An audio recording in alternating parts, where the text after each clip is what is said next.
Today we are going to read the chapter The Sound of Music. As the title suggests, it is about music and about the persons who are related to this field. So we have got two parts in this chapter. First one is about Evelyn Glennie, written by Deborah Cowley, and the second part is about Bismillah Khan.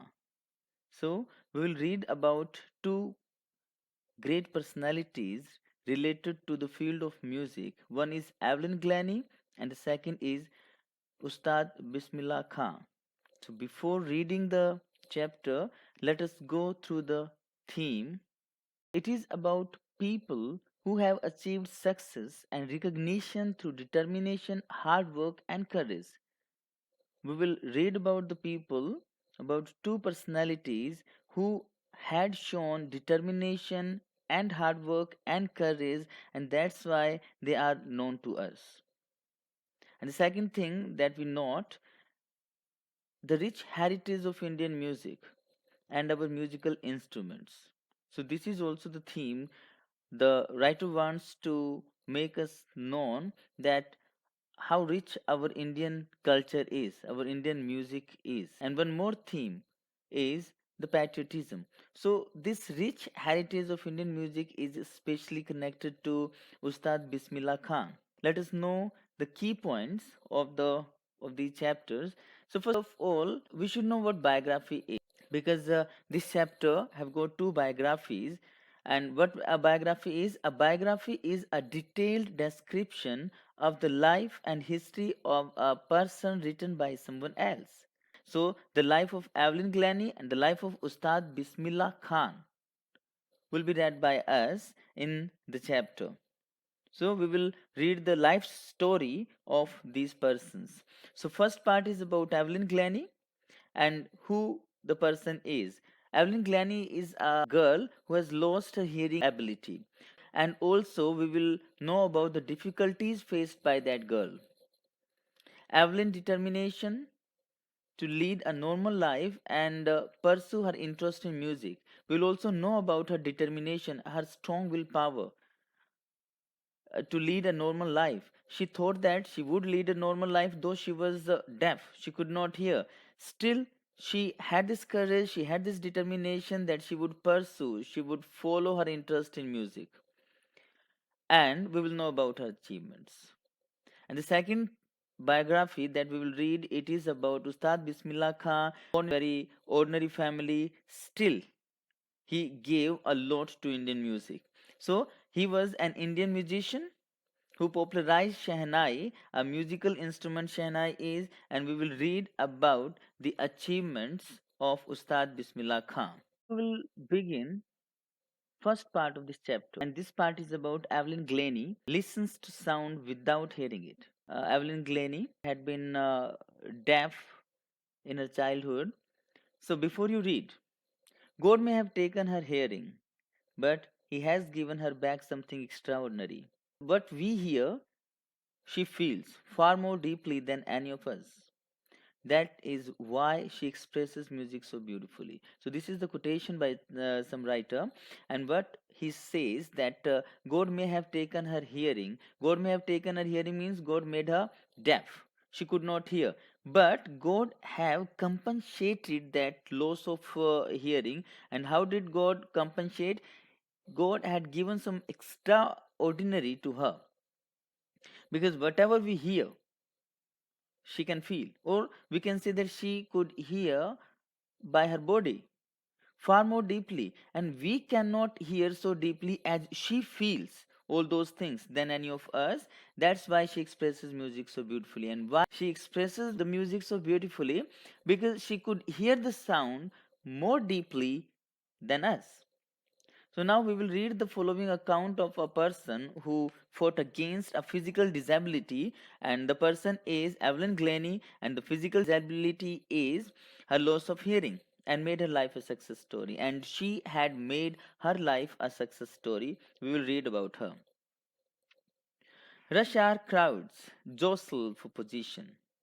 On the underground train platform, a slight girl looking younger than her 17 years, was nervous yet excited as she felt the vibrations of the approaching train. It was her first day at the prestigious Royal Academy of Music in London, and daunting enough for any teenager fresh from the Scottish farm. But this aspiring musician faced a bigger challenge than most. She was profoundly deaf. So this is about Evelyn Glennie. Now where Evelyn Glennie is standing. She is at a train platform, and this is the rush hour. Rush hour means the time of evening or the time of morning when so many people gather there at the station. In the morning, they gather there to catch the train to go to their offices, to their destination, and in the evening, they come back. So, this is the rush hour. The rush hour crowds jostle, they are pushing each other, jostle, push roughly for position on the underground train platform. Now, Evelyn Glennie is standing at a platform, underground platform is there, and she was a slight girl, a small and thin girl, looking younger than her 17 years, though she is 17 years old, but she was looking younger than that. She was nervous at that time, and we will know why she was nervous, yet excited. And she was also excited as she felt the vibrations of the approaching train because she could not hear. So she felt the vibrations of the train approaching coming train. So she was nervous. And why was she nervous? Because it was her first day at the famous Royal Academy of Music in London. This is an institution who teaches music in London, and daunting enough. And this is really very frightening for any teenager who is fresh from a Scottish farm. She belonged to Scotland. She is from Scotland, and she is a very small girl, and this is a very big opportunity to her to give an audition there to this institution. But this aspiring musician faced a bigger challenge. So this was a challenge. What was the challenge for her? To go to the Royal Academy of Music in London. This was a challenge. But she had faced a bigger challenge than this one. And what was her most big challenge? It was that she was profoundly deaf, profoundly deeply. She was completely deaf. She was deaf, and she was a musician. So that was a good challenge that she was having, she was facing, and she had gone through that challenge well. Evelyn Glennie's loss of hearing had been gradual. It means she did not get deaf instantly, quickly. Her being deaf is a very slow process. Her mother remembers noticing something was wrong when the 8-year-old Evelyn was waiting to play a piano. They called her name and she didn't move. I suddenly realized she hadn't heard, says Isabel Glennie. So, who first noticed that she was getting deaf? It was her mother, Isabel Glennie. So, her mother took her to a performance. There, she was to perform to play piano, and her name was being announced there, and she was not buzzing there, she was not moving, and that's when her mother realized that she did not hear. So they called her name. They were announcers were calling the name of Evelyn, but she was not moving. It meant that she could not hear. So this was said by Isabel Glennie.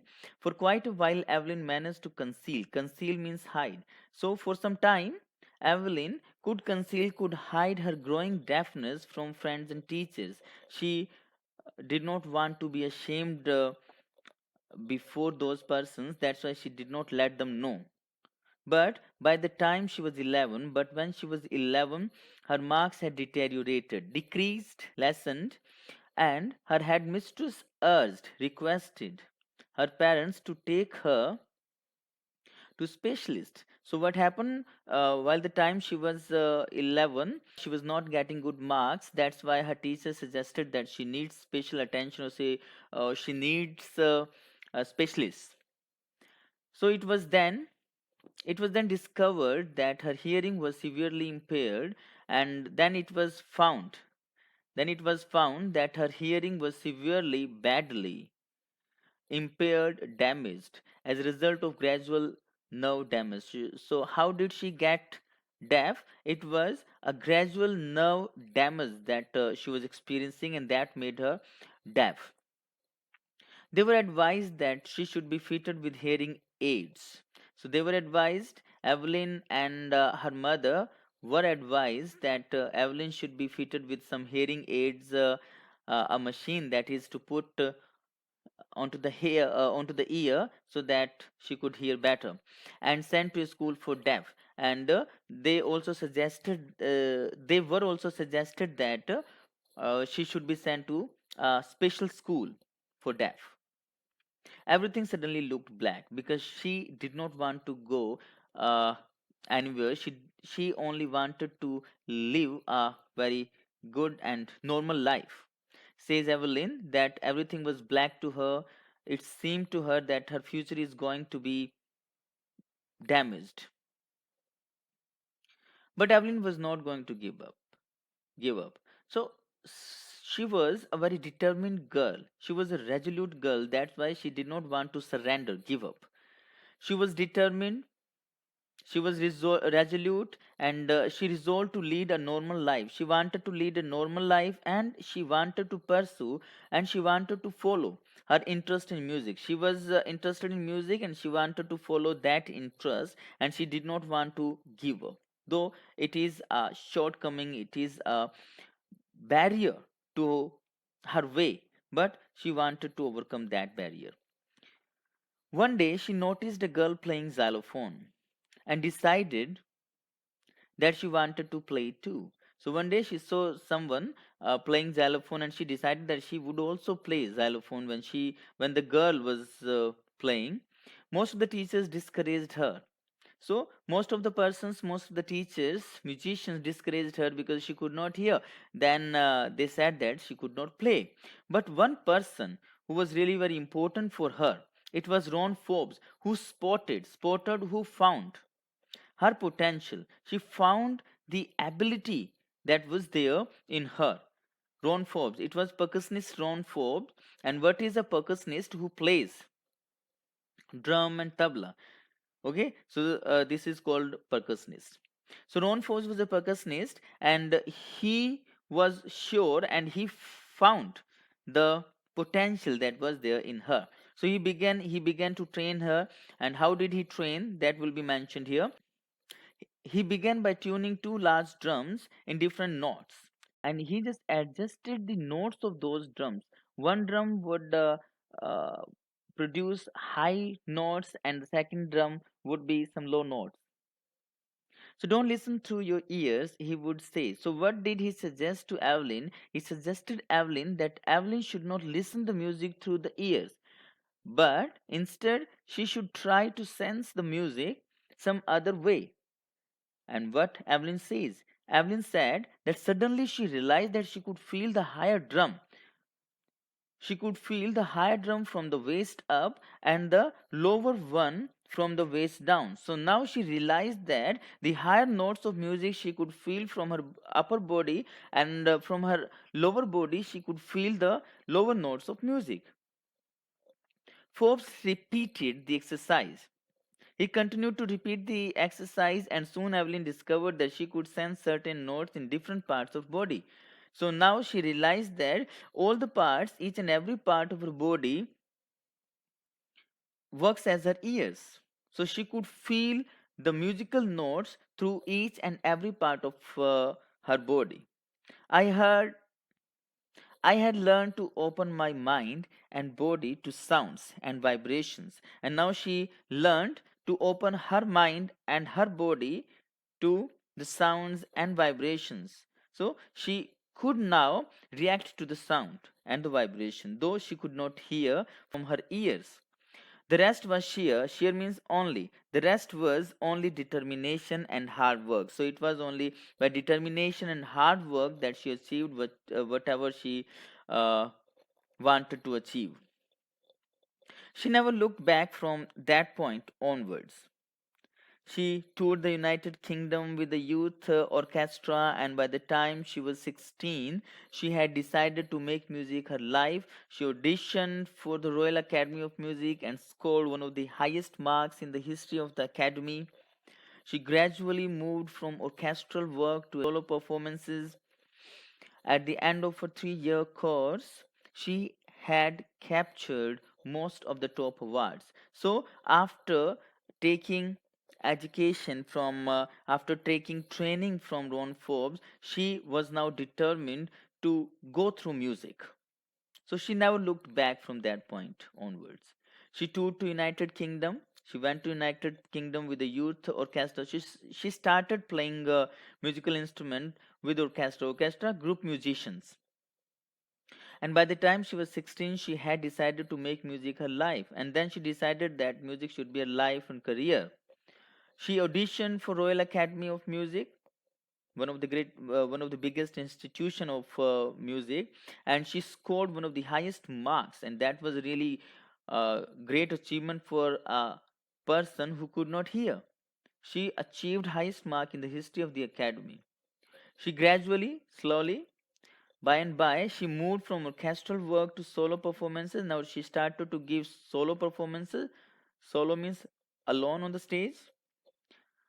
At the end of a 3-year course, and when her 3-year course was going to end, she had got most of the top awards. And for all this, Evelyn won't accept any hint of heroic achievement. And this is the greatness of Evelyn, that she did not say that she was a great personality, that she was a heroic person. She was not that. What she said that if you work hard and knew where you are going, you will get there. It is quite simple motto. If you work hard and if you know where you're going, means if you have an aim in front of you, if you have a destination in front of you, and you work hard to get to that destination, you work hard to achieve that aim, you will get that aim, you will get that destination. So it is quite an easy process that she followed, and she got right to the top because of following that thing. The world's most sought after, famous multi percussionist with a mastery of some thousand instruments. She could play thousands of instruments there, and hectic and very busy international schedule she was having. And it is, and why is she having so busy schedule, and why she is a master of so many musical instruments? Because of that hard work. Intriguing to watch Evelyn function so effortlessly without hearing. So it is really fascinating, attracting to watch Evelyn function so effortlessly, easily, without hearing. A person who cannot hear, and that plays the music, the person plays the music so easily. It is really very fascinating. In our 2 hour discussion, so the interviewer had discussed for 2 hours with her. She never missed a word, and she grabbed each and every word spoken by the other person.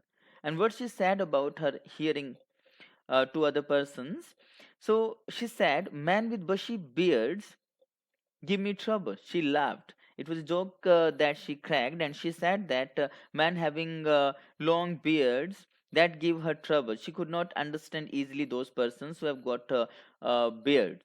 It is not just watching the lips. What she said, that she does not hear others just by lip reading. She does not hear others just by looking or watching the lips of others, but it is the whole face that she watches, especially the eyes, and especially the eyes that she notices, and she could manage to understand what other person was speaking. She speaks flawlessly without any mistake. She speaks with a Scottish lilt, a tinge of that language. Okay, a tinge of that language, so a way of speaking. So she belonged to Scotland, that's why she had got Scottish lilt. My speech is clear because I could hear till I was 11. Till she was 11 years old, her hearing was good and she could hear. That's why she could speak that language, she says. But that doesn't explain how she managed to learn French and master basic Japanese. But this was not the explanation, because she learned French, and also basic Japanese she had learned. So this was really her hard work that made her understand French language and Japanese language, because it is not easy to learn those languages. And she was really very determined. She was really very hardworking that she was able to learn those languages. As for music, she explains, it pours in through every part of her body. The music gets into every part of her body. It tingles. Tingles give sensation. The music gives sensation in her skin, my cheekbones as well, and even my hair. So each and every part got sensation of music, of vibrations.